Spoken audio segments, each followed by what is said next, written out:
We're going to dip into the future of news in a video-first world. We've got a number of new faces who are going to be with us for the first time, which is brilliant. And the session is moderated by Sam Barcroft. So please welcome the panel for our final session. Thank you, Justin. Firstly, just want to say a huge thank you to Justin and the broader TellyCast team for putting on today's event. We're the headline act, of course, and just to say thank you so much, Justin, and the team. It's a highlight of my working year to come to this beautiful place and be learn so much in just a single day and from so many brilliant people, and to see so many good-looking folks in the same room. It's like being at Miss World, but without all the antics of this morning, you know. But there you go. First things first, this is not going to be funny because news is never funny. All right, so we'll just get that out of the way now. Okay. Sometimes it is. It can be. It can be. It's not meant to be. Not today, guys, please. There's like journalists here and stuff. We've got to be careful about this, you know. So, yeah, we're here to talk about news. I'm Sam Barcroft. I'm the founder of Creatorville, and I'm the group CEO at Southwest News Service Media Group. And so my job is now a lot about being part of the news infrastructure. And I've been working in news for about 30 years. So I am old, as Justin kindly pointed out just a moment ago. And I'm really delighted to be joined by three people helping deliver amazing change at some of the most important news organisations in the UK. So at risk of messing up the introductions, I'm going to ask them each to introduce themselves and explain what they do, please. Over to you, Kate. Okay. Hi, everybody. My name's Kate, and I am a very serious person. Good. And go for that. So I'm head of digital at Sky News, which is just the most exciting place to work. It's always been the most exciting place. I've been there for 23 years. I think they're going to kick me out in a box one day. And but right now we're looking to the future, right? The same as everybody. And there's a lot of change happening, and it's really, really exciting. Each day is different. There's something gripping happening all the time. And, you know, alongside the whole thing, the news keeps going. And it's, we were just saying, almost every day, that's big, right? There's something huge every day. Bigly, even. Yeah. Not going that far. Okay, fair enough. Great. Thank you, Kate. Lovely to have you here. Ian. Yeah, so I'm from ITN, which is kind of, it's in two halves, ITN. There's the news half, which everybody knows about, which in the digital world, I think, you know, has embraced that for some time and has been doing very well. ITV News, Channel 4 News, getting billions of views every year and doing amazing stuff there. And ITN Productions, which is a factual production company, although I don't think we should call ourselves that anymore. I think we are just a content company. Okay. It's just it's content that we are making. And yeah, so I'm kind of here today with both hats on, I suppose, but certainly from the ITN Productions point of view, we make documentaries for Netflix and all the PSBs and things like that, but we are just about to bring together the sort of disparate elements of what has existed in recent times in the digital world and bring them together and invest and expand that and really, really double down in that area because we need to and because we want to. And I think there's things we'll probably talk about which unites both things. But yeah, I'm here today really to learn, and I echo what you said. I think it's been fascinating and I've learned a huge amount, and also to recruit some people because we are launching a digital division and they're probably sitting out there. So I've got... Okay, guys, anyone looking for a job? Ian, Jim, Yeah. Not everyone. I mean, yeah. Can I be clear? You know, 6 or 7. Okay, So fair enough. oh yeah, not you or you, but one up the back. Yeah. Okay, let's see. All right, thank you. John, over to you. So I'm director of video at The Sun. So that's any AV moving image that comes out. The Sun UK and US operations fall under my teams. Very broadly speaking, we have two sides. We have news, which we'll obviously look at. And then I've been there about 11 months now, which scares me when Kate says, how many years was it? 23. 23. I have a little way to go. So We've also launched an originals division, so that is an original content division. So the business is split in two. Originals is long-running episodic formats, highly repeatable. We get those shows sponsored, distribute across all socials, YouTube, etc. Lots of the other panels today. And then we have our news side where we are slightly different in that from Sky, we're not on always on, so we're not always on and clipping and posting out. We're packaging up news, trying to react. We have probably a slightly daft saying, but we either have to be breaking or brilliant. So it's either an instant hit for YouTube and take it Insta, etc., or it's a slightly more in-depth package. And we have just started moving into, as bringing those two departments together. We do a lot of original formats starting in news now. So we just launched 3 long-running formats, which we hope will be long-running formats like Battle Plans Exposed and Frontline, where our journalists and/or third parties we bring in talent deep dive into the news. And that longer form, there's nothing that hasn't been said here today, that longer form on YouTube performing really, really well and doing great numbers. So we're a mixed ecology. We're programmatic revenue when it comes to news, and then brand and sponsorship stuff on the original side. And I suspect where we're slightly different, and I will bow to the expertise of much more experienced people on this panel. We view news as well as breaking and all the stuff that is your headline stuff. We have showbiz, we have royals, even our sport is a news offering. And, we've got over 200 channels across 9 or 10 platforms now. All of that is news. So it's a very broad spectrum, but we apply formats to news as well as doing breaking news. So we're publisher and content creator at the same time. That's great. And John, on that point, Mark Thompson, who used to run the BBC, is now running CNN in New York. And actually his whole strategy when he went into that, bastion of cable, kind of probably one of the world's most famous news brands, his take home for everybody was, right, I'm going to do cooking and technology, on digital, which was like to most of us who grown up in news, a bit of an anathema, to the big CNN brand. Why has the Sun been focusing as well as on breaking and hard news into things like Sport or Fabulous, the women's magazine brand? Yeah, look, it's a massive legacy publisher. I'd argue the biggest and best because I'm there. It's undergone a huge transformation from print into digital. And I was brought in with the team to follow on. There was some amazing consultancy. I don't know who did the initial consultancy, Sam, but it was they hate consultants at news. You know that. They really do. Yeah.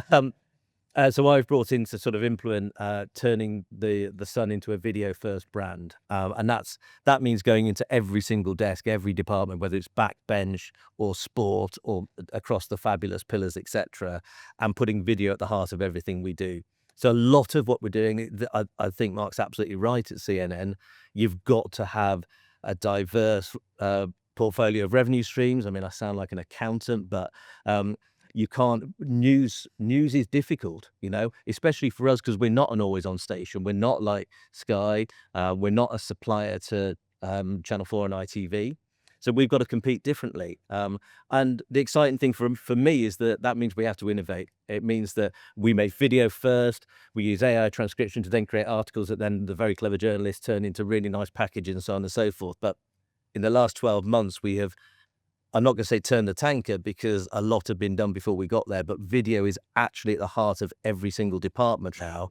And that's why, as well as a sports report that might be breaking news, we have a Tactics Exposed twice a week that's been sponsored for the last year and a half.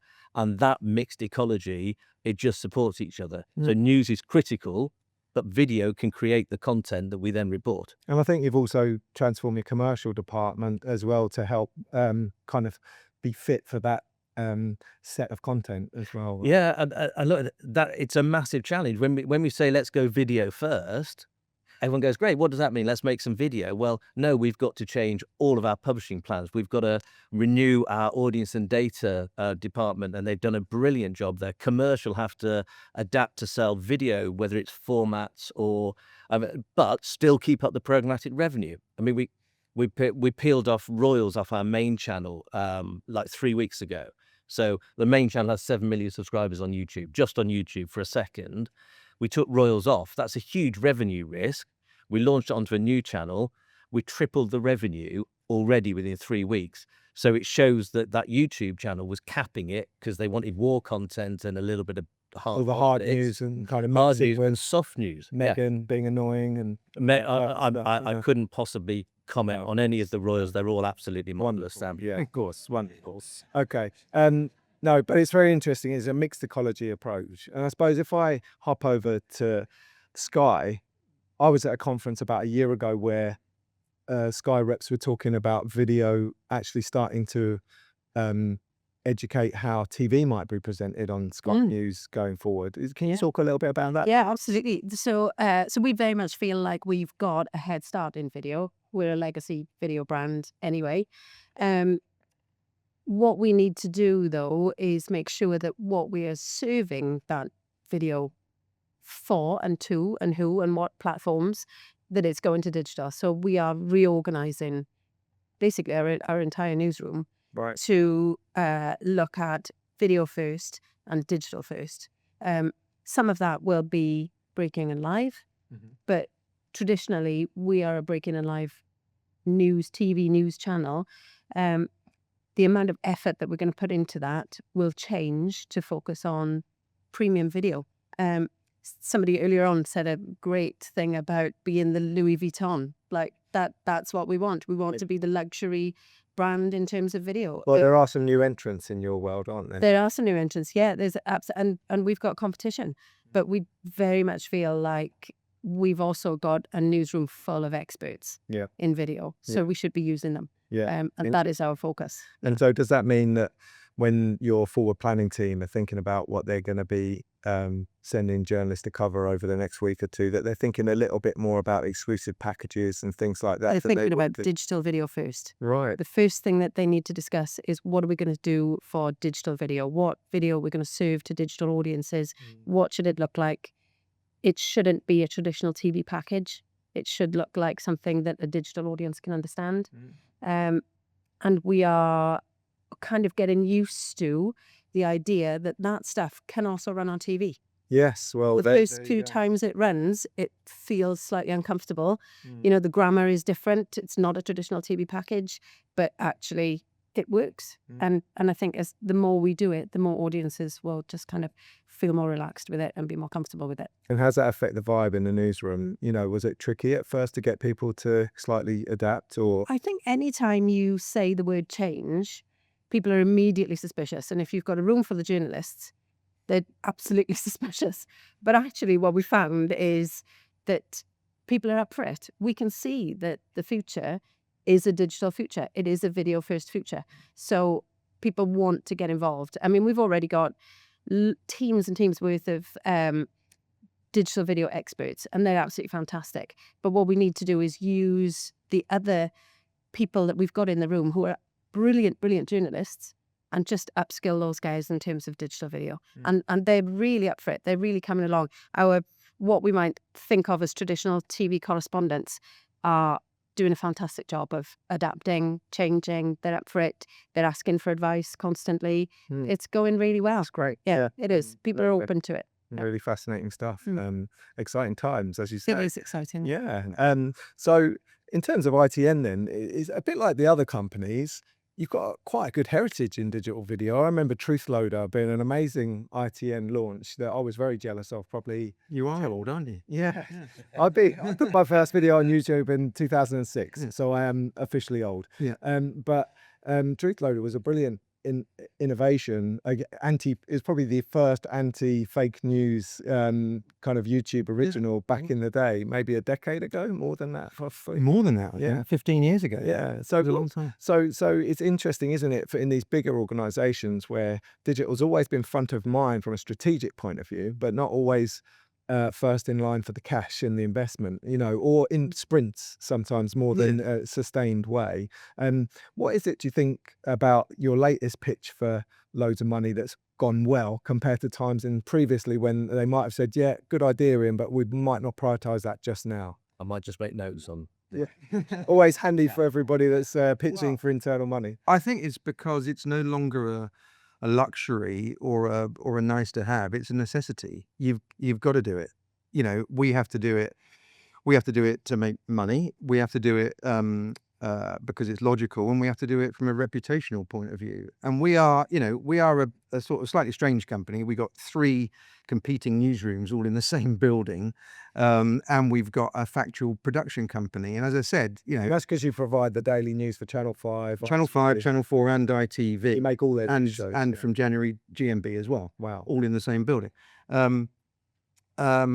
And news has embraced it, and I think Truth Loader, some recent versions of that, I guess. In Channel 4 News, they've got Trump tracker, checking whether he's sticking to his policies and stuff. And they had a thing about the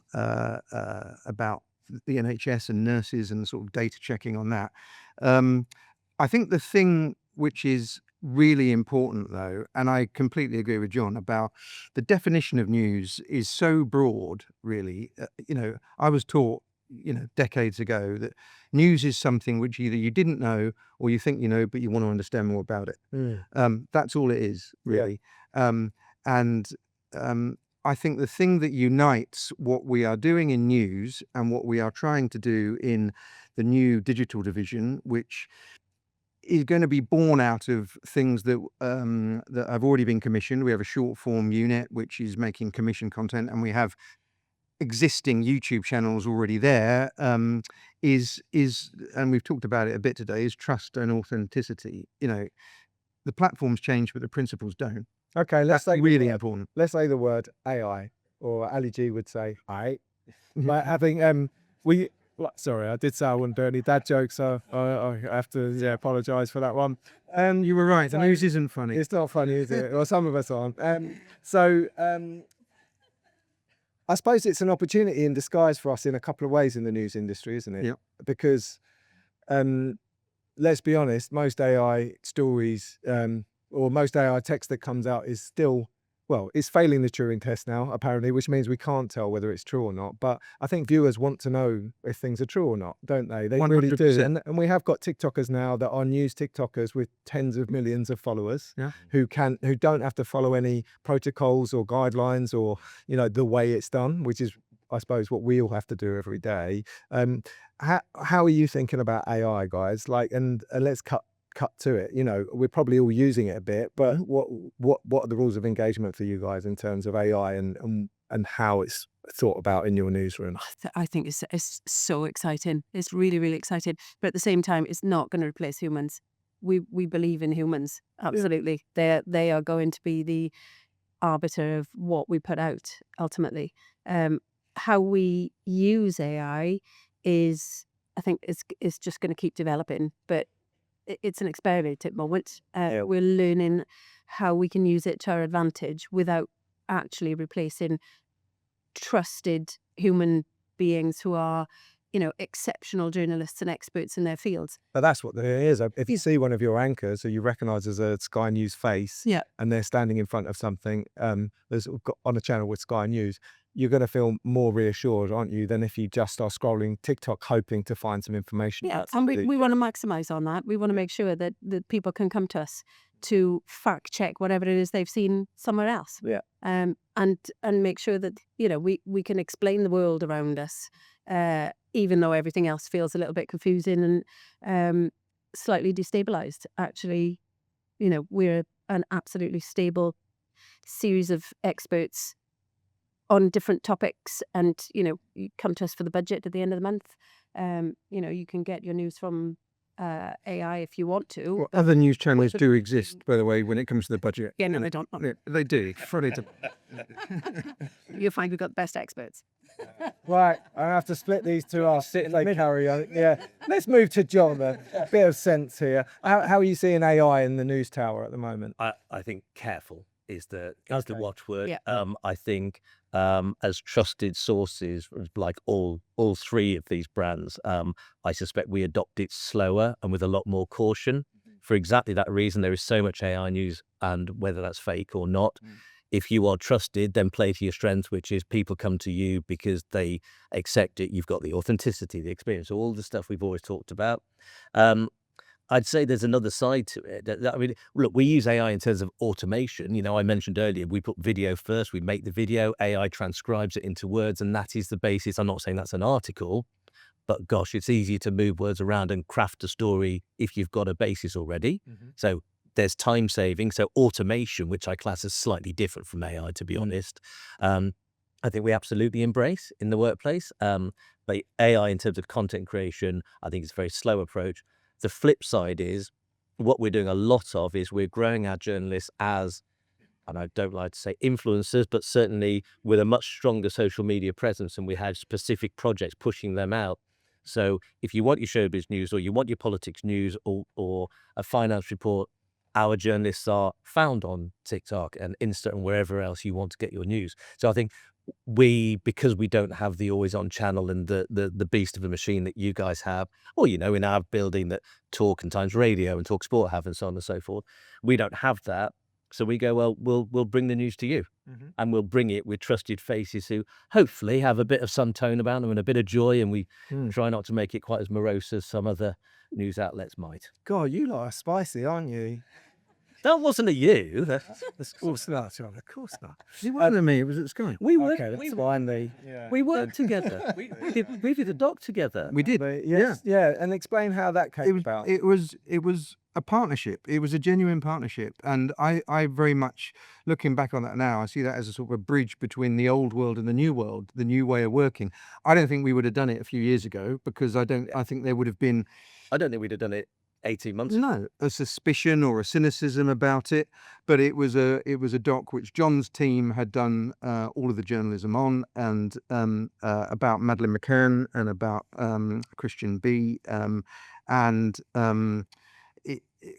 they partnered with us, with Channel 4, to help turn that documentary into a piece of primetime Channel 4 television, while still retaining the journalism and working very collaboratively in a really good way. It was very much a model for the way we could work in the future. Yeah, and we're looking to. I mean, in the simplest sense, from our point of view, the team had been following it. It was an investigative piece done over 9 months. Video had been at the heart of all of it. Amazing exclusives dotted throughout it. And when I looked at it, we made it for YouTube, which is a different style, a different tone, so on and so forth. Looked at it, I rang Channel 4 and said, sign an NDA, have a look at this, because there's so much exclusive. Look, it's good journalism. It's an amazing story. Doesn't matter, where it's going. It has to be presented in the right way. And then, with Channel 4, we partnered with ITN. So they did the linear version and we licensed it to Channel 4 for one linear TX, 30 days on platform. Then it came back to us. It did brilliantly as well. Yeah, it's done hundreds of thousands of views, your doc, hasn't it? Oh, well, for Channel 4 it did millions, and for us it's done cross-platform. I think it's, don't quote up, it's north of 4 million. Yeah, great. In views. So we did the YouTube one. But we were talking earlier, that was the difference between the new and the old. There was a traditional social teaser made of that documentary, which was very good but very TV, and wouldn't work for our audience. So we cut a Sun version of it, which our video team know, and it's crash, bang, wallop, bang, bang, bang. And we A/B tested them. And for our audience, we're very lucky we got big reach.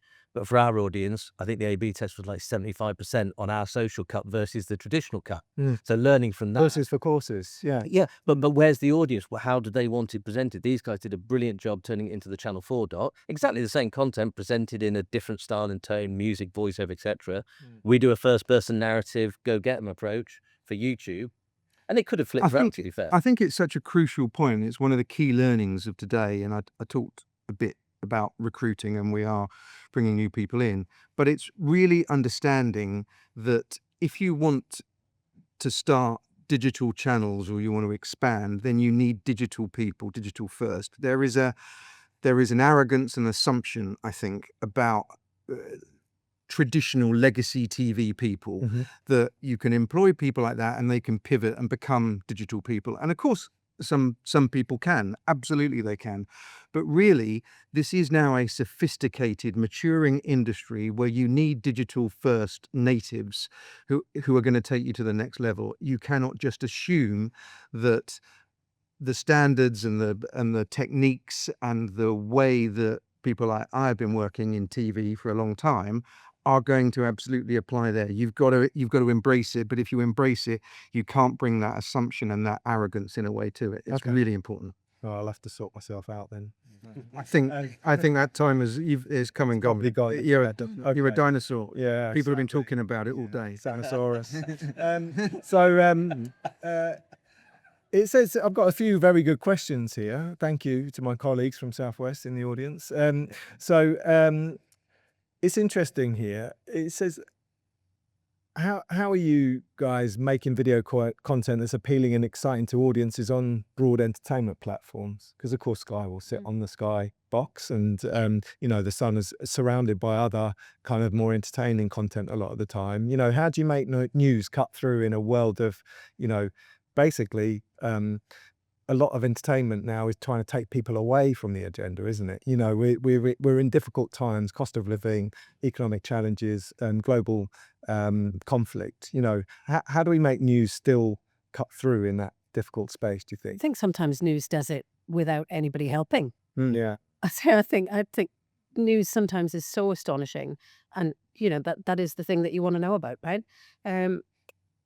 In terms of what might be otherwise, what we might kind of call a kind of pedestrian news day, yeah, it's much harder. It's definitely much harder. But I think that's where you need your digital experts. That's where you need your people who know how to create a video that is going to cut through all of that. Yeah. Okay. You look at the techniques that we can use to do that. To lean in. Yeah. Yeah, Okay. absolutely. Yeah. Interesting. Okay. John, have you got thoughts on that? Thumbnails and heads. Okay. We spend so much time both on the originals and the formats, the episodic stuff, and on the news. On formats, we A/B test every single one. Sometimes we ABCD test every single one.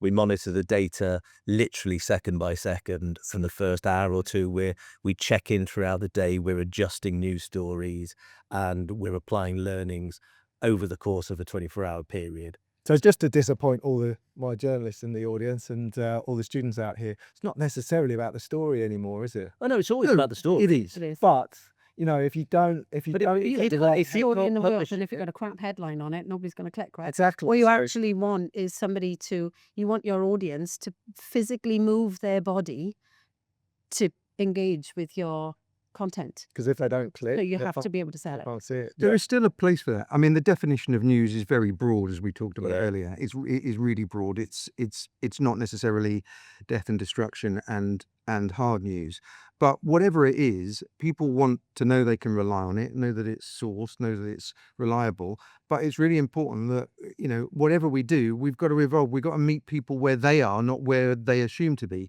There is still a place for the person who sits down and watches Sky and watches the budget on Sky. There's a place for someone who watches. Watch it on your phone.